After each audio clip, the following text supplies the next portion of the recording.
So Daniel Penny, the Marine Corps veteran who subdued the violent and threatening homeless person Jordan Neely, has been officially charged by DA Alvin Bragg, this was not due to an indictment, with second-degree manslaughter.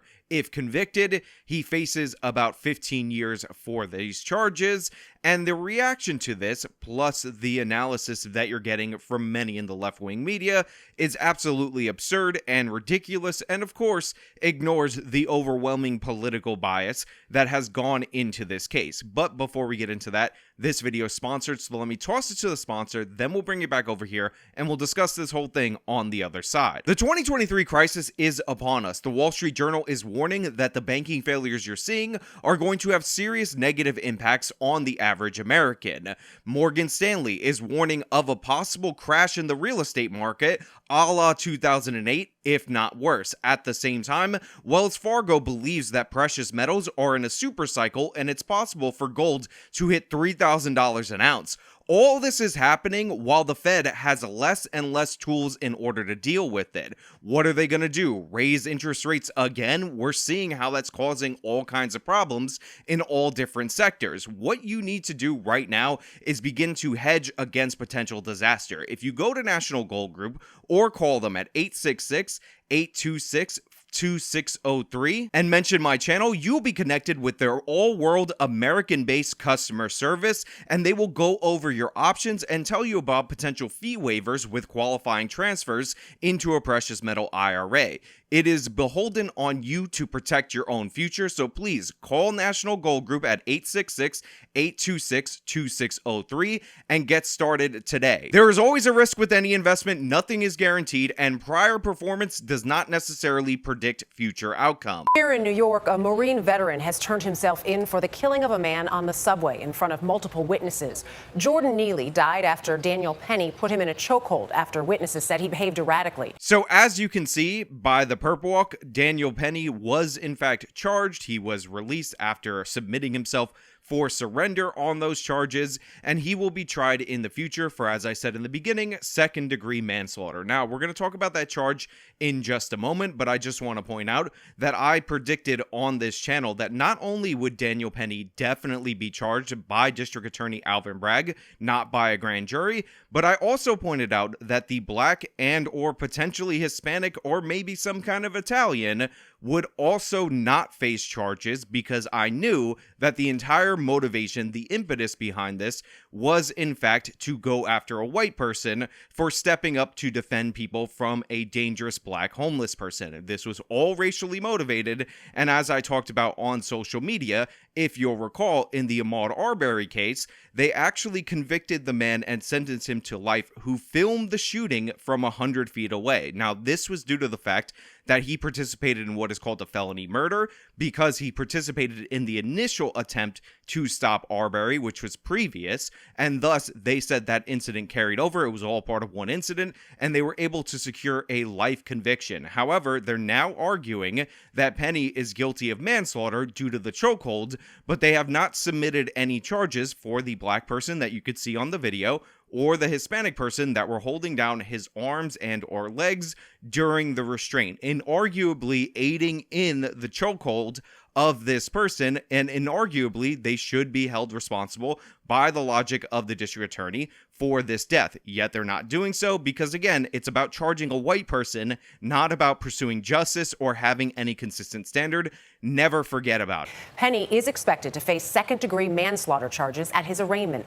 Lilia Luciano is at the courthouse. Lilia, good morning. Now, as for second-degree manslaughter, this is the recklessly causing of death of another person, which is distinctly different from first-degree manslaughter, which requires an intent to cause serious physical injury to another person. Now, I wanted to make this distinction incredibly clear because one of the things that I'm seeing a lot in right-wing media that I actually think is completely inaccurate is that there is no basis in law at all in order to charge the Penny case. They're comparing this to the Rittenhouse case, which was a wire-to-wire, clear and obvious self-defense covered by law, unambiguous in any possible way, And in reality, it's actually a bit more ambiguous in this instance. They're essentially saying that, yes, he was trying to restrain him. We all understand that. He may or may not have cause to initiate that restraint, but he was reckless in the manner in which he restrained him, and thus that resulted in his death. Thus, he's facing the second-degree manslaughter charges. And again, there is a reasonable case that you can make for this prosecution. However, what I'm more annoyed by is the fact that this is a politically minded prosecution. This isn't the idea that the police thought it was this way in the beginning, that the evidence showed it was clearly this way from the jump. Thus, they pursued charges and will work it out in a trial. This is District Attorney Alvin Bragg saying that one person of the three that we could see on video participating in this supposedly reckless behavior by the sole dint of the color of his skin is guilty of this second-degree manslaughter. Thus, he's going to bring the charges personally and not even wait for it to go to a grand jury. So obviously, I actually do think you could make a case against Penny. It is not so open and shut. However, I am of the belief that this is covered in terms of self-defense and defense of others, because he did not use unnecessary force in order to restrain him, and he just died as a result of a justified use of force against this homeless person. And by the way, we actually have more testimony from more of the witnesses saying that the homeless person, Jordan Neely, was actually saying that he was going to kill multiple people. Heroism or vigilantism?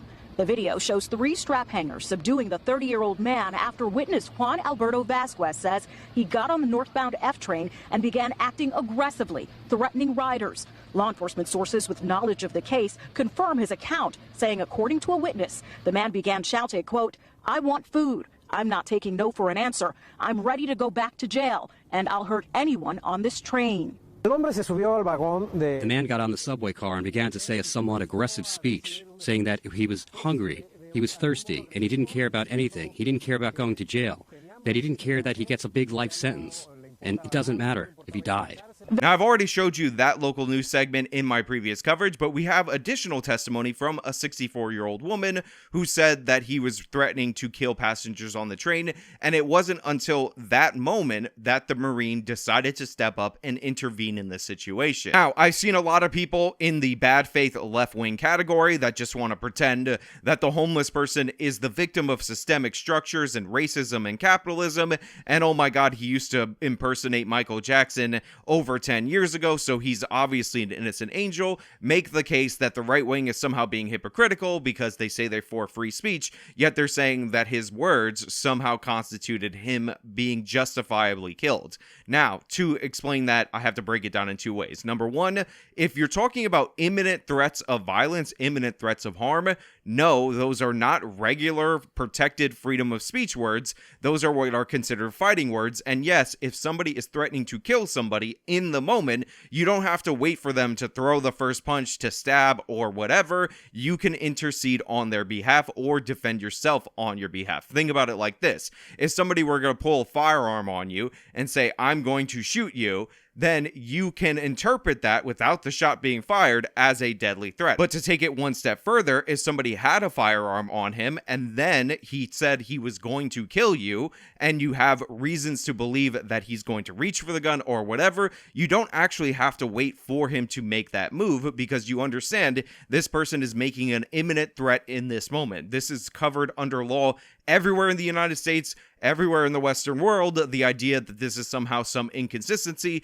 is absurd. It's made up by the left wing, and it's their way to try to obfuscate the issue, which is, of course, that they're defending the rights of a god-tier homeless person to threaten whoever they want, attack whoever they want, and, of course, the racist prosecution of one DA Alvin Bragg. On top of that, I've heard the left wing talk about how they think that the Marine just was looking for trouble and was trying to wait for somebody to get killed. This is absurd. Did Penny jump him from behind? Was there any alternative? Was there, like, why did he do this? Like, for example, was he looking for trouble? Like, to me, I call it the Rittenhouse standard. Rittenhouse went and looked for trouble. He's like, oh, I've got a weapon. I'm gonna go into the middle of what I view to be a riot.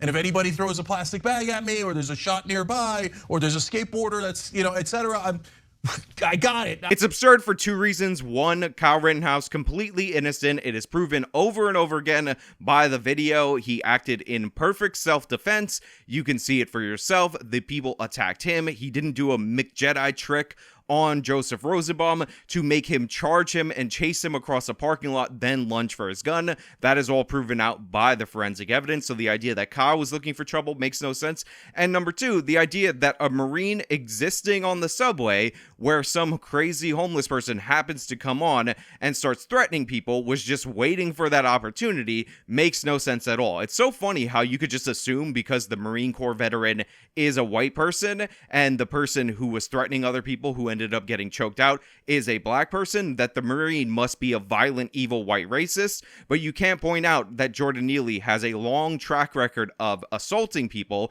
of hurting people, of attacking people, because how dare you invoke his criminal record to talk about how he behaved? How dare you talk about how he actually behaved in order to describe who he is as a person? Let's talk about the Michael Jackson impersonations. Wow, isn't he such a good Michael Jackson dancer? And then there's the brutally stupid takes that were presented on the majority report, which shouldn't be surprising because this is where we got the Emmaviglin take, where she was talking about how it's a bourgeois attitude for you to not want to be attacked on the subway. Honestly, here I'm just this is what triggers them about not Sam saying this, not Matt saying this, not other people saying this, right? It cut you out, I think.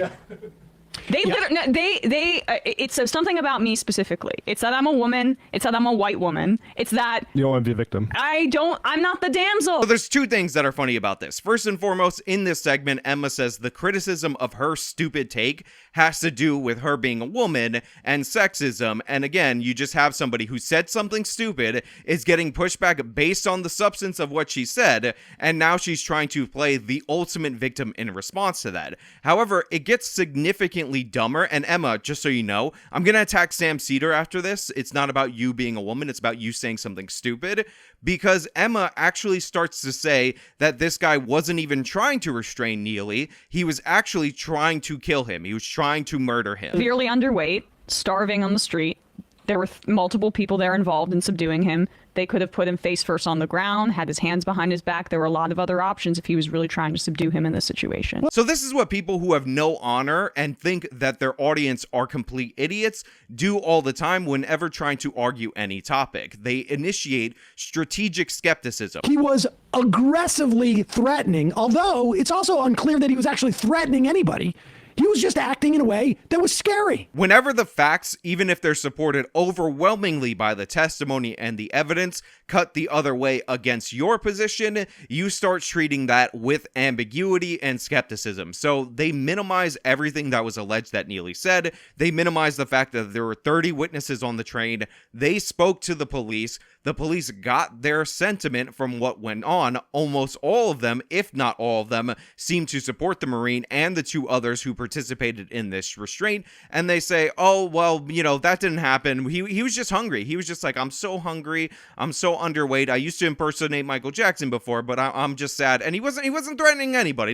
Nothing to worry about. We're going to be skeptical of all those witness statements. But then we find out that they're all of a sudden asserting back there were a lot of other options if he was really trying to subdue him in this situation. That the Marine, I guess they can read his mind, decided I want to kill a black homeless person that day and just attacked him out of nowhere. So they treat this with skepticism, all the testimony from all the witnesses, and then they present an alternative hypothesis that makes no sense, that is supported by nothing, that isn't even being alleged by the left-wing district attorney, the Soros-funded district attorney, the I don't prosecute anybody unless it's politically in my favor district attorney, Alvin Bragg. Alvin Bragg is charging second-degree manslaughter in that he thinks he was being reckless and had no intent to cause harm to this person. But Emmaviglin and Sam Cedar over at the majority report, they're asserting, no, he just decided randomly, the whole story's wrong, all the witnesses are wrong, that he wanted to kill a homeless person because I guess he didn't like blacks and homeless people because that's what white people on the train do. Oh my God, evil white racism, evil white racist. Right. Where's it? Like my kid goes on that subway on a daily basis. What if she had epilepsy and she starts going into a seizure? Or what if she has an emotional breakdown? She goes into a seizure. Is he okay with a Marine coming up, putting a chokehold around my kid? Yeah. My kid's freaking out. Or like even or Tourette's or something like that. It's like someone whatever. It doesn't matter what it is. And then they cap it off with an absolutely absurd take from Sam Seder. Probably one of the dumbest things you can possibly say in this situation, which is, my 13-year-old daughter rides a train, and I'm sad to know that if she had an epileptic seizure, then people would think that some Marine could come up behind her and choke her to death. Nobody is saying that at all. What if she had epilepsy and she starts going into, a seizure?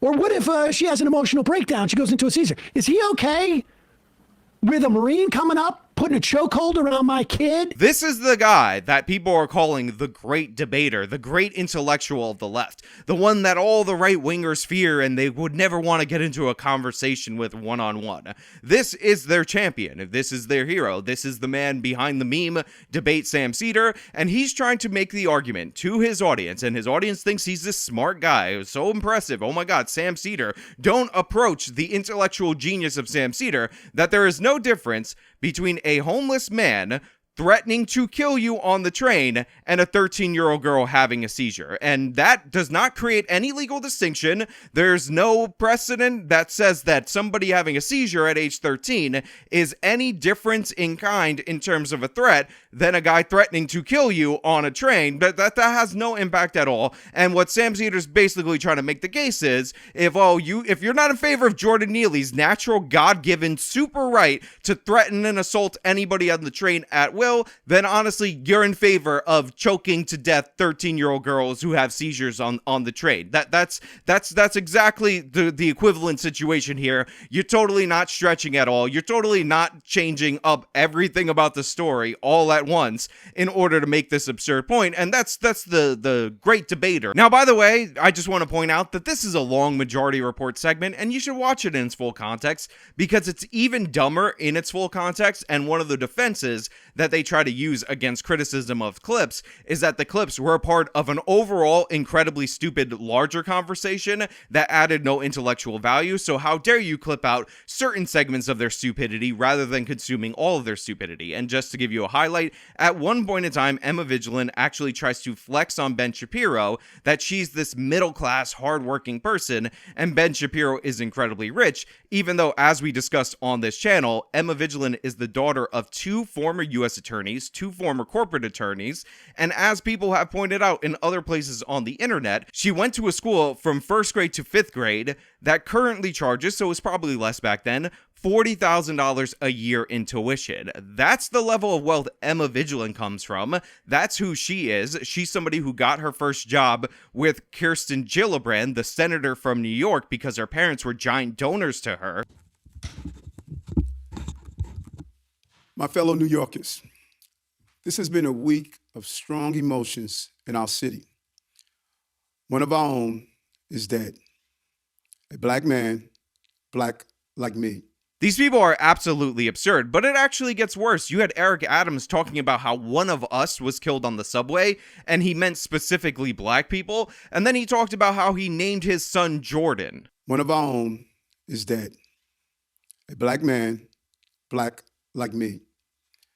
A man named Jordan, the name I gave my son. Look, I've made this 100% clear. I wish Jordan Neely didn't die. I don't want people to die on the subway, and I actually think in a normal, rational legal system, you could make the argument that charges are warranted, although I think in a regular jury system, the guy would actually likely get off on those charges. But we don't live in a rational time with rational actors. We live in a time where the mayor of New York City says that he is just like the person who was homeless, who was attacking people on the subway because they both had the same skin color, and he named his son Jordan. Therefore, somehow the Marine would have choked out Eric Adams, the black mayor of New York City, because the Marine's an evil white racist, and we should support this selective prosecution against the one white person among the three who actually did the restraining of one Jordan Neely. That's what was being told to us by Eric Adams right there. It's absolutely absurd and ridiculous and insane, but that's, again, where we are. And it gets even worse. I actually heard from the lawyers for the Neely family talking about how much they loved and cared for him and all of that. No one on that train asked Jordan, what's wrong? How can I help you? He was choked to death. instead. So for everybody saying, I've been on the train and I've been afraid before, and I can't tell you what I would have done in that situation, I'm going to tell you. Ask how you can help. Please. Don't attack. Don't choke. Don't kill. Don't take someone's life. Don't take someone's loved one from them because they're in a bad place. No one on that train said, you started out by saying, I'm hungry. I need food. I'm done with it. I don't know where to get food. I don't care if I die. I don't care if I go to jail. I'm just done. No one said, here you are, sir. Let me meet your need or help you in a situation or give a word of encouragement. That's not what happened on that train.